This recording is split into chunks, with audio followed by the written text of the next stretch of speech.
Bonsoir à toutes et à tous et bienvenue dans ce journal. Au sommaire de cette édition du mardi 30 novembre 2010, nous évoquerons la journée portes ouvertes proposée par la Croix-Rouge française. Il sera également question dans cette édition de l'opération Fruits d'ici, proposée par la Chambre d'agriculture du Gard en direction des écoliers.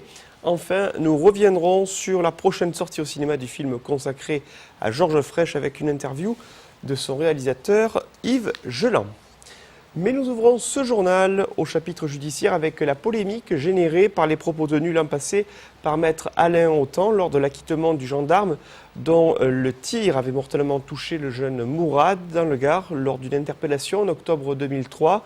Des propos qui ont fait l'objet hier matin d'une audience disciplinaire devant la Cour d'appel de Montpellier en présence de nombreux avocats, de conseillers prud'homaux et de syndicalistes venus soutenir l'avocat qui encourt 3 à 6 mois d'interdiction temporaire d'exercice. Compte rendu d'audience avec Olivier Roiran. La petite salle de la cour d'appel manquait de place ce matin pour accueillir un public composé principalement d'avocats. Une cinquantaine venus faire bloc autour de leur confrère, maître Alain Autant. La justice lui reproche des propos tenus en octobre 2009 à l'issue d'un procès d'assises à Nîmes. À l'époque, un gendarme accusé d'avoir tué par balle le jeune Mourad, 17 ans, est acquitté. Maître Autant, qui défend la famille de la victime, déclare à la presse que l'acquittement n'était pas une surprise, en constatant que ce jugement était rendu par un jury blanc, exclusivement blanc, où les communautés ne sont pas toutes représentées. La poursuite aujourd'hui, c'était de nous dire vous avez constaté que le jury, il n'y avait pas toutes les communautés. Bah écoutez, oui, Alain Autant a constaté ce qui était constatable. Dire à partir de cela qu'il s'agit d'un propos raciste, eh ben, vos auditeurs et vos téléspectateurs pourront constater que je suis barbu. Voilà.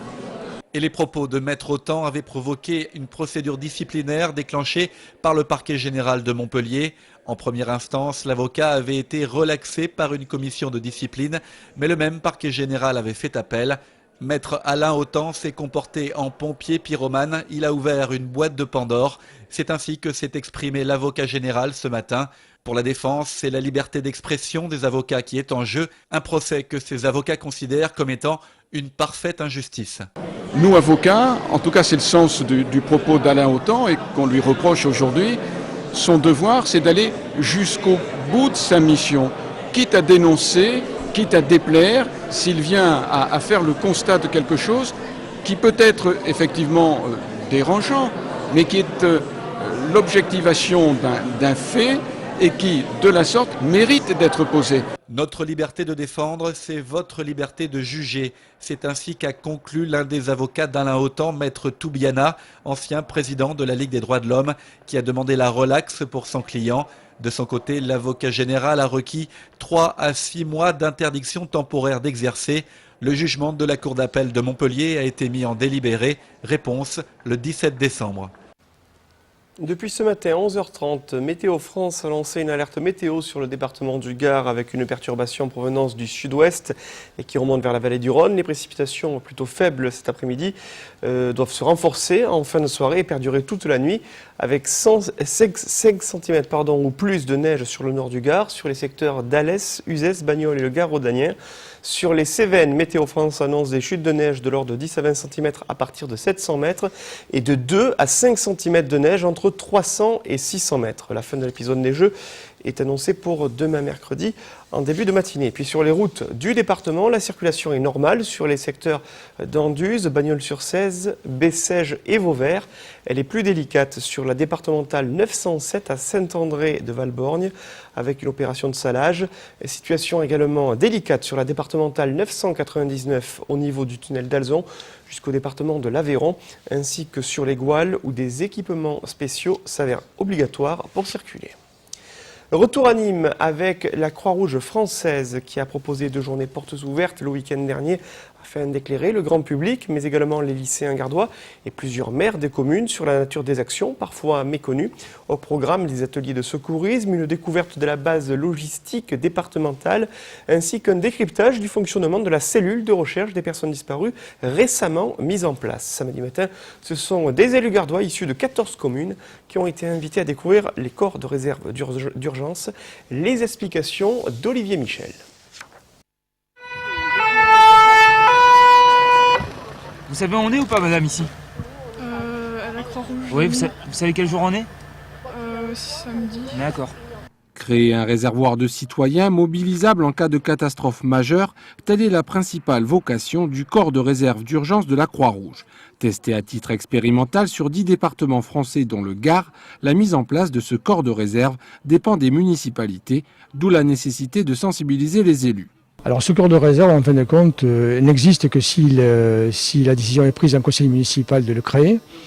Les bénévoles qui donc postulent pour ce genre d'activité sont des collaborateurs occasionnels du service public, donc statutairement ils ont une position. Le fonctionnement de chacun est lié au bénévolat pur et dur, et ce qui fait que la personne s'engage avec un contrat signé avec le maire du village pour une durée d'1 an renouvelable. La Croix-Rouge prend, elle, en charge l'encadrement et la formation des bénévoles. Chaque réserviste suivra, s'il le veut, une formation de 2 jours, dont celle des premiers secours ou l'initiation aux situations d'exception. Aujourd'hui, avec la modération de la loi de sécurité civile, on a un agrément pour faire l'encadrement des bénévoles spontanés. On sait que dans la réalité du terrain, c'est très compliqué de prendre en charge un nombre de personnes qui arrivent comme ça, donc tout le monde vient pour aider, donc tant mieux, et encore c'est très bien qu'ils le fassent. Le corps de réserve, c'est pouvoir justement les former, les informer, et pour avoir un pôle de personnes à disposition lorsqu'on en a besoin sur l'urgence. Si je prends par exemple un plan canicule, bien entendu, il faut aider les personnes âgées, aider tout un chacun à avoir de l'eau, à avoir de la nourriture, à avoir un soutien. Ces gens-là se portent bénévolement donc à la disposition des concitoyens. Toute personne peut être réserviste. Il ou elle deviendra un des référents Croix-Rouge de sa ville ou village et permettra de mieux structurer l'aide et d'apporter une réponse de proximité, forcément plus rapide et vitale lorsqu'on parle d'urgence. L'an passé, un peu plus de 95 millions d'euros avaient été collectés pour le Téléthon qui occupera le devant de la scène à partir de vendredi pour un grand marathon télévisuel qui se déclinera dans toute la France. Dans le Gard, les associations et les bénévoles vont également se mobiliser avec de nombreuses communes impliquées comme Nîmes, Marguerite, Beauvoisin ou encore Le Vigan. La ligne de dons demeure le 36-37 afin de venir en aide à la recherche sur les maladies génétiques neuromusculaires. Une édition 2010 qu'évoque au micro d'Alain Bellon, le coordinateur du Téléthon dans le Gard. Je vous propose de l'écouter. Demain, sur Nîmes, ce sera le lancement du Téléthon avec une comédie musicale qui va être jouée avec les ateliers Galaxie de la résidence Vega. Tous les établissements, les associations d'handicapés seront présentes demain pour lancer ce Téléthon. Vendredi, il y aura à la Placette un char en statique qui repassera après à Saint-Charles et finira à l'Esplanade où il y aura des stands et il y aura surtout une scène au cours de laquelle passeront des artistes pendant tout le week-end, en particulier samedi. Donc à l'Esplanade, vous aurez des expositions, des stands et cette structure où toute la journée il y aura des animations artistiques, sportives, culturelles. C'est la première fois que j'assiste à un Téléthon, donc je pense que ça va super bien se passer. En plus avec ma première dauphine, on s'entend super bien. Donc j'ai hâte quand même d'y être et d'y participer. Et vous avez mes 2 dauphines qui sont là, qui ont répondu présentes, Mélanie Germain et Mélanie Trinquier. Donc nous sommes tout à fait avec vous et pour le Téléthon. Le Téléthon donc, qui démarre à Nîmes demain mercredi avec la représentation de la comédie musicale des ateliers Galaxie à l'hôtel Atria à partir de 17h30. La participation aux frais sera reversée au profit du Téléthon 2010. Et puis samedi, au stade Jean-Brun, toujours à Nîmes, une grande journée de football et de solidarité initiée par l'amicale des anciens joueurs du Nîmes Olympique à laquelle participera notamment une équipe de Télémiroir. Et on reste au chapitre de la solidarité avec la présentation ce matin dans un grand hôtel nîmois d'une vente aux enchères exceptionnelle qui se déroulera le samedi 11 décembre. Le président du rugby club Nîmes-Gard, Claude Ponto, l'évoquait hier sur le plateau de Miroir des Sports, avec cette opération organisée en collaboration avec l'association nîmoise Bulle de Rêve, qui intervient auprès des enfants malades et handicapés, et dont l'action est de participer à l'amélioration des conditions d'accueil et d'hospitalisation de ces derniers. À cette occasion, de grands noms du sport international ont offert leur maillot ou leur tenue de match, de Thierry Dussautoir à Sébastien Chabal, en passant par Djibril Cissé ou encore Alou Diarra. Je vous propose justement d'écouter sur le sujet le talonneur du RCNG, Olivier Diomandé, qu'a rencontré pour nous Franck Chassagnon. On a des maillots de hand avec celui de Michael Guigou, de Franck Junion de l'USAM, donc pour les aficionados de handball. Bien sûr, on ne pouvait pas passer au-delà du maillot du numéro 8 actuel de l'équipe de France, Sébastien Chabal. Thierry Dussautoir qui nous a offert son maillot du Stade Toulousain et de l'équipe de France. John Alomou, ainsi que de nombreux maillots. On a l'équipe l'équipe du Portugal avec David Dosres qui est joueur de l'équipe de Nîmes. On a le maillot de John Alomou qui nous a offert son maillot de Marseille. On a le maillot de Gonzalo Canale de l'équipe d'Italie. On est assez complet sur tout ce qui est sport attractif actuellement avec le maillot d'Edouard Rolandson, du joueur de 7 volets, la raquette de Virginie Razzano. On a des petites surprises comme les chaussures de Franck Ribéry. Donc le sport aussi peut permettre d'aider les enfants, ainsi de suite. C'est vraiment faire quelque chose de bien et aussi de faire parler de nous en bien, parce que en montrant aux gens que le sport et le rugby en particulier on veut avoir des valeurs de partage et de don. Nous poursuivons ce journal sur une note gustative avec le renouvellement de l'opération Fruits d'ici qui continue d'éveiller les papilles des enfants des écoles gardoises. À l'initiative de la Chambre d'agriculture du Gard, des écoliers de Saint-Gervasy ont ainsi pu découvrir la grande variété de pommes existantes ainsi que les différentes déclinaisons de recettes qui s'y rapportent. Des ateliers culinaires ont été évoqués, notamment les notions de saveur et de saisonnalité du fruit, comme nous l'explique Alain Bellon.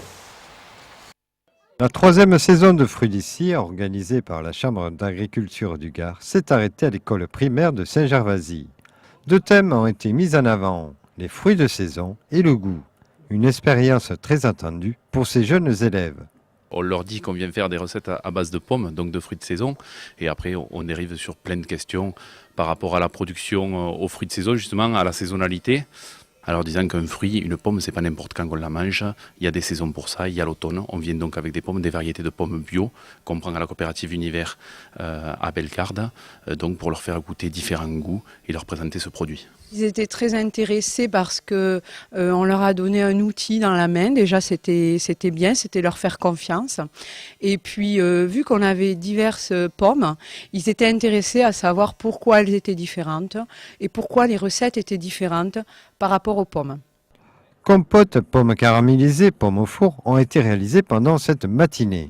Pour cette action, la dégustation est de rigueur pour un apprentissage sur le goût, où élèves et professeurs ont dû se plier. J'ai dégusté, j'ai goûté, et je trouve que c'est toujours bien de s'ouvrir à différentes choses et puis de connaître beaucoup mieux l'endroit où nous vivons et puis de découvrir toujours des nouvelles saveurs. C'est important pour eux de les sensibiliser à tout ça.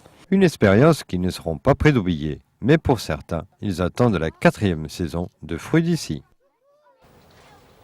À table. Demain, c'est mercredi, jour des sorties de cinéma, mais c'est ce soir qu'a été présenté à la presse en avant-première le film documentaire d'Yves Geland, Le Président, consacré à Georges Frêche, le réalisateur originaire de Carcassonne, qui avait déjà signé une chronique sur les élections municipales à Floridode, a suivi tout au long de la dernière campagne des régionales l'ancien président de Languedoc-Roussillon, récemment disparu.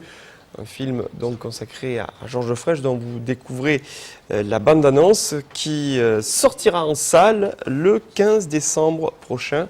Je vous propose justement de découvrir quelques images de Georges Frêche côté coulisses, comme le présente ce film, et surtout d'écouter le réalisateur Yves Geland, interviewé par Olivier Roiran. Demain, j'ai 20 ans. L'important, c'est de prendre le temps, d'avoir la durée, et cette durée, cette confiance, cette liberté, je l'ai eue dès le premier jour, grâce à l'accord que j'avais avec Georges Frêche, avec Frédéric Bord, le directeur de cabinet, Laurent Blondiot, le directeur de la communication, qui sont aussi 2 grands seconds rôles dans le film.